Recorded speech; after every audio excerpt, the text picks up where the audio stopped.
सच्चाई ये है कि मैं ना कहीं जाता हूं ना कहीं आता हूं। जब दिख जाता हूं तो लोग कहते हैं आ गया, और जब नहीं दिखता हूं तो लोग कहते हैं चला गया। वास्तव में मैं कहीं आता जाता नहीं हूं, क्योंकि सारा विश्व जो है मेरा ही रूप है। फिर भी उद्धव ने कहा कि प्रभु हमारा सहारा क्या होगा आपके जाने के बाद। तो भगवान कहते हैं कि उद्धव मैं संसार में ही विद्यमान रहूंगा एक रूप से। और ऐसा कहकर के भगवान ने अपना जो दिव्य तेज था उसको श्रीमद् भागवत महापुराण के अंदर स्थापित कर दिया। पूरे भागवत महापुराण के, तो ये भागवत महापुराण कोई ग्रंथ नहीं है, ये कोई पुस्तक नहीं है, ये कोई पोथी नहीं है, ये साक्षात भगवान कृष्ण का ही स्वरूप है।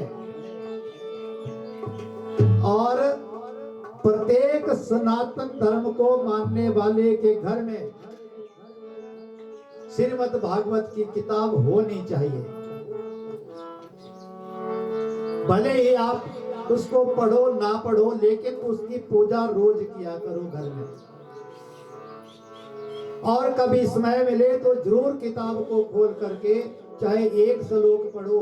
जरूरी नहीं आप संस्कृत में लाएं, हिंदी में बहुत सी भागवत की पुस्तकें मिलती है, और गीता प्रेस की पुस्तकें तो बड़ी सस्ती है, लागत मूल्य पर मिलती है। तो जरूर सबको अपने घर में रखने चाहिए। बोले भागवत महापुराण के। उसके बाद भगवान प्रभास क्षेत्र में चले गए द्वारिका से, और वहां एक पेड़ के नीचे बैठ गए। भगवान बैठे थे, एक टांग पर दूसरी टांग रख करके लेटे हुए हैं पीछे को, और उनका पैर का जो अंगूठा है वो ऐसे हिला रहे थे, धीरे धीरे हिल रहा था। दूर से बहेलिये की नजर पड़ी तो भगवान का जो कोमल चरण था, उसने सोचा कि यहाँ कोई हिरण होगा जो हिल रहा है। दूर से बाण छोड़ा, बाण आकर के भगवान के पैरों में लगा, तलवे में लगा। इस बाण के आगे वही लोहा लगा था जो उस मुसल से बचा हुआ था।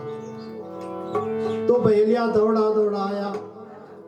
जब देखा कि मैंने क्या अनर्थ कर दिया, तो भगवान उसे समझाते हैं कि ये सब जो हो रहा है मेरी इच्छा से हो रहा है, तुम्हारी इसमें कोई गलती नहीं है।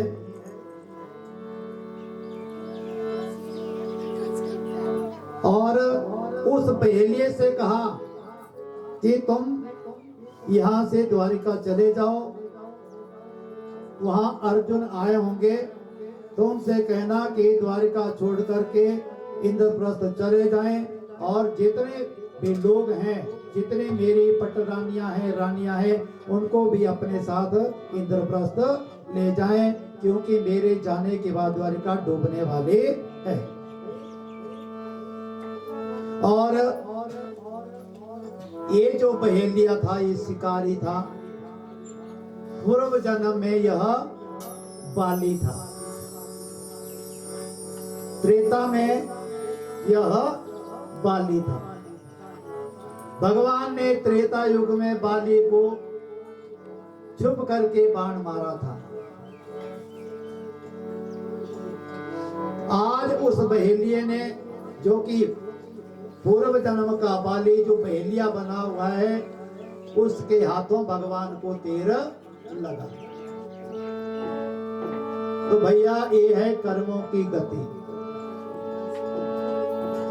हमारे जो कर्म हैं उनका फल हमें भोगना ही पड़ता है, उससे छुटकारा नहीं है, चाहे वो भगवान ही क्यों ना हो। अपने अपने कर्मों का फल सबको भोगना पड़ता है। बोले वृंदावन बिहारी लाल के।